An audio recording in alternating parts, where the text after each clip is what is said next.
Hi everyone, and welcome to another Sketchbook Sunday episode. I'm going to be painting a painting that is similar to one that I painted a little while back, and you can kind of see that one on the left side of my sketchbook here. But this time I'm going to be using blue colors and painting sort of a blue background and blue sky. And the previous one I didn't really go over how to paint because it was mostly me chatting about something random. But I thought that I would try and explain it to you rather than you just watching how I do it. I know it's a bit speedy, so what you can do is just pause the video every now and then, paint the section, and then hit play again. It's just if I did this in real time, it would be so slow. It would be like 25 minutes long, and I think people would get pretty bored. So anyways, what you want to do is first sketch out a horizon line, and you want to sketch out your birch trees because you are going to be leaving the birch trees white, like you're not going to be painting over them, and that's a really important step.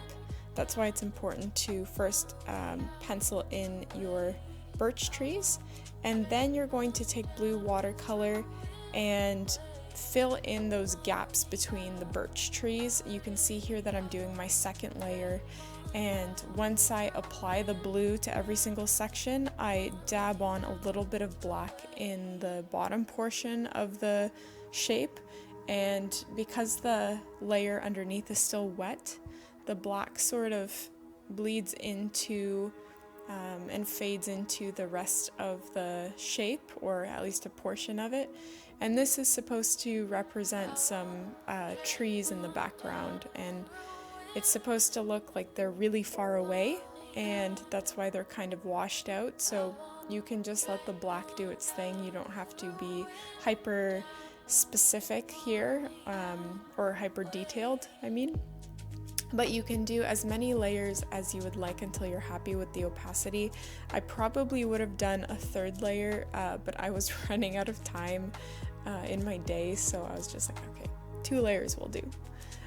But once you are happy with the opacity and it's completely dry, you want to start painting in some really rough pine tree shapes.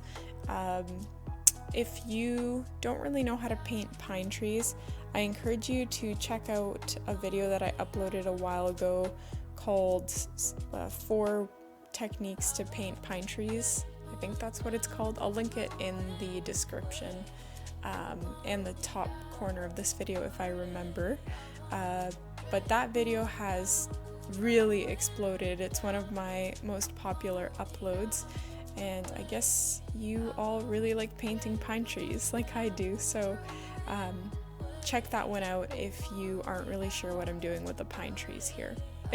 There are several really easy techniques. You don't even have to be super detailed with that part. It's just more so to add some sort of dimension to this painting. But anyways, once you're done with those trees, those pine trees in the background, we are going to finally be filling in our pine trees. This is one of my favorite parts.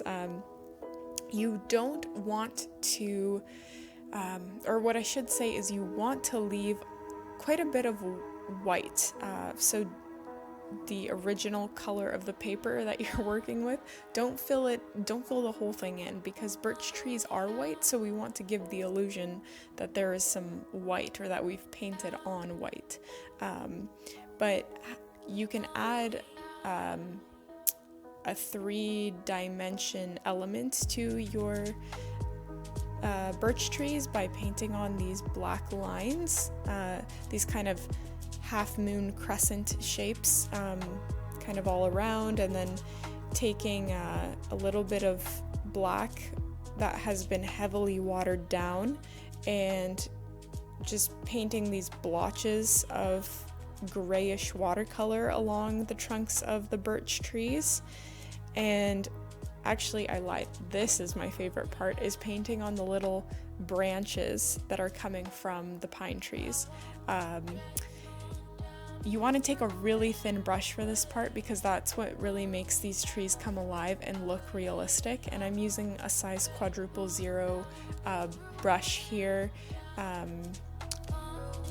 by Winsor & Newton, and as always I've linked the products that I use in the description. So this is one of my favorite brushes. I use it for all of my detail work. But you want to paint on those little branches coming from the dark spots of your birch trees. And like I said, this is what makes the whole thing come together. You can paint some shadows in the snow using that same washed out blackish gray color. You can even paint some more really thin bushy twigs growing on the ground as well. And finally, you want to sprinkle on some watered down acrylic paint to make it look like it's snowing, and you're all finished. Thank you so much for watching. Don't forget to subscribe to my channel, and I will see you in next week's video.